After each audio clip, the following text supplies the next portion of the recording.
Finally, the Andor prison break sequence has arrived. This episode is filled with tension, political intrigue, and good old-fashioned spy meetings. Just how we like it.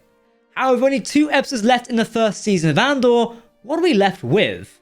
Well, today we're reviewing episode 10, so spoiler warning. Greetings my young Padawans, my name is Captain Jack and welcome to Star Wars Now. So, we're talking about episode 10. It's titled One Way Out, and episode 10 is directed by Toby Haynes and written by Beau Willimon. It's the last in the prison arc for season 1 of Andor. As such, we've been expecting a prison break sequence for some time now. Before we dive into today's video, make sure to use the force and hit that subscribe and like button to never miss a video of myself and the team here at Star Wars Now. As always, if you're talking about Star Wars, we want to hear about it. Hey, we just did a video on the latest Star Wars series, The Acolyte, which should be coming out in 2023. It's just started filming, and if you want to know all the news, head over and watch that video. There's a link somewhere around here. Good luck. The latest episode is called One Way Out. Now, this doesn't only apply to Cassian's prison situation, but even to Mon Mothma, who is given only one way out of her current situation she finds herself in. Now, the bulk of this episode is a prison break, and I was expecting action, but I wasn't expecting so many good quotes coming from these scenes. We have Cassian beginning to understand what Luthen was talking about on the Fondor, with Cassian rather die taking him down and giving him what they want, something which even Kino Lloyd begins to repeat in this episode. The prison has been a microcosm of the galaxy as a whole, the Empire pushing down with endless oppression and people having enough and rising up. We see this work effectively on Andor, radicalizing him to now accepting words of Luthen which disregarded only episodes prior. We see this radicalization others who are simply trying to get by, Kino, Targa, and the whole prison population, knowing that the only way out is to join together to defeat this enemy. I have to give it up for Andy Serkis and his performance as Kino Lloyd, the shift manager. Simply trying to do the best for his people, not making any fuss and get under these oppressive systems, but realizing its impossibility and eventually rising up. His performance makes it feel like we've sort of underappreciated Andy Serkis for so long. Typically he's the CGI guy with his role as Gollum in Lord of the Rings and most recently Snoke in the sequels. The emotional display as he gives a speech over the public announcement system is truly a sight to behold, and like I said, even echoing the words Cassian spoke to him. And how the prisoners managed to stage a revolution is clever, causing a water leak from the bathroom so when the floor is activated it gets fried and no longer works, allowing our prisoners to scale out of their workroom without fear of being fried by the sort of, what are it, spark systems I guess we call it? I don't know, it's still freaky. Though I am interested in what is also on this planet. Our prisoners just jump into the ocean, so it seems like the only thing is the Imperial prison and maybe something else, but I doubt they're going to climb into other facilities. We even see at the end of the episode only Cassian and Melshi sticking together on land. Though I do wonder if Kino ever did manage to jump into the water. We find out only at the end that he can't swim, so it's possible he just stayed at the prison, ensuring all his men managed to get out and face the music when the carrion guards resurface. I feel like even though Kino could try swimming, maybe, hope we do learn his fate at some point in the future as it would be a shame to just leave him there. So, as we heard last time, Mon Mothma needs to meet with this thug to paper over some discrepancies in her transaction log and get a loan of 400,000 credits to make sure no Imperial auditor might notice what she's doing with her foundation, along with Tay Colmer. It seems like the price for this is a bit too much even for Mon, as the thug wants to get their children acquainted with each other as the price for a loan to Mothma. Mon now has an impossible situation to contend with. Is she willing to sacrifice her daughter for her cause? And going on from this, is she willing to sacrifice her own daughter to keep herself out of harm's way? It's definitely not a good situation, and something we really don't know 100% how this is going to turn out. Mothma still has a few years until she actually leaves the Senate, which is somewhat seen in Star Wars Rebels. So considering she continues there, surely means she gives up her daughter. Or perhaps she might find a way out to get the deposit without that. Maybe she reconvenes with Luthen. Speaking of Luthen, as we expected, Luthen and his network have had a man on the inside of Imperial Security Bureau the whole time. We only made contact with him a year ago, but this ISB supervisor has been working his way up for at least 6 years, based on the conversation we watch.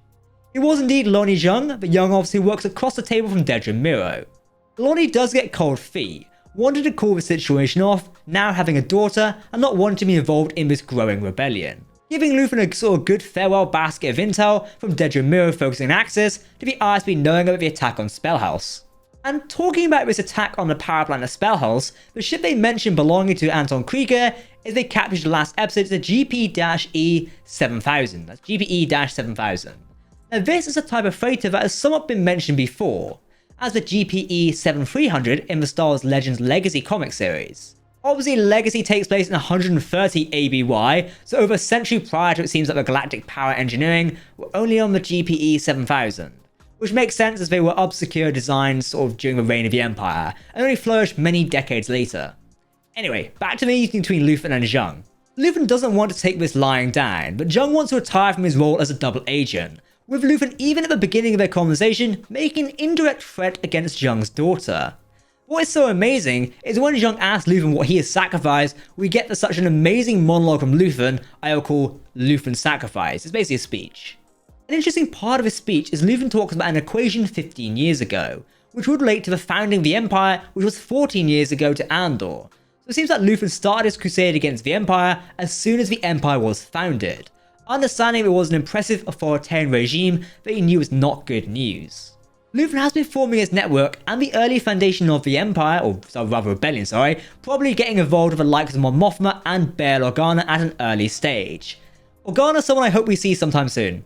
Luthen has got links with numerous rebel cells, has stolen entire Imperial sector payrolls, and stolen numerous pieces of tech from the Empire, having to fight the Empire with its own weapons and its own techniques, which he says so in disgust in his speech. He no longer has the luxury to do anything else. One of the things he has sacrificed, and in the mind of an ISB officer, getting cold feet is nothing compared to what he has already done. Luthen is even willing to sacrifice Anton Krieger and his 50 men strong force of attack on Spellhouse to make sure the ISB doesn't know that he is a man on the inside. Luthen knows what is at stake and is very willing to pay these prices. It'd definitely be interesting to see if he has any role in helping Cassian and Melshi get off their planet, but I guess we'll have to wait and keep watching to find out. I've got to commend the tension in this episode. While Cassian and Kino are leading a prison riot, you can feel the tension between this and what is going on, and what the events are leading to. The soundtrack amplifies this. Nicholas Patel's scores were super well placed during key moments of this episode. Even the track during Luthen's conversation worked really well. Luckily for us, the soundtrack is being released in waves on platforms such as Spotify right now.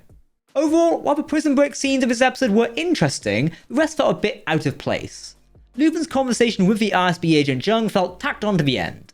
As such, the episode's tension sort of falls off when we cut to Cassian and Melshi running around the prison planet. We're still left with questions, which isn't a bad thing. However, this is the end of the arc of the episodes. We've only got 2 episodes left right now. It's clear this is building towards a very big potential 2-part finale for Andor Season 1. We still have got some footage and trailers we have not yet seen, such as Cassian flying Fondor Holocraft or Luthen against some TIE fighters. Oh, and the Imperial Arrestor Cruiser. So perhaps Luthen does learn that Cassian is on Nakana 5 and goes and picks him up. But he's incapacitated in some way, so Cassian has to fly his ship.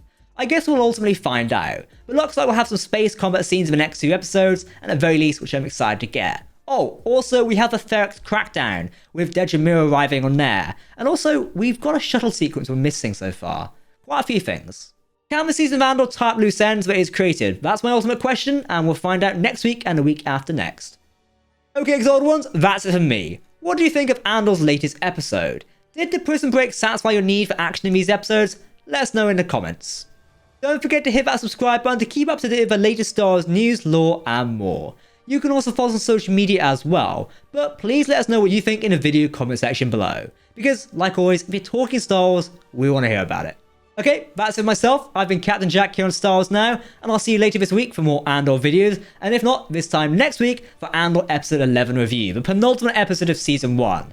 Oh, it's an exciting time to be a Star Wars fan. May the Force be with you, everyone. Goodbye.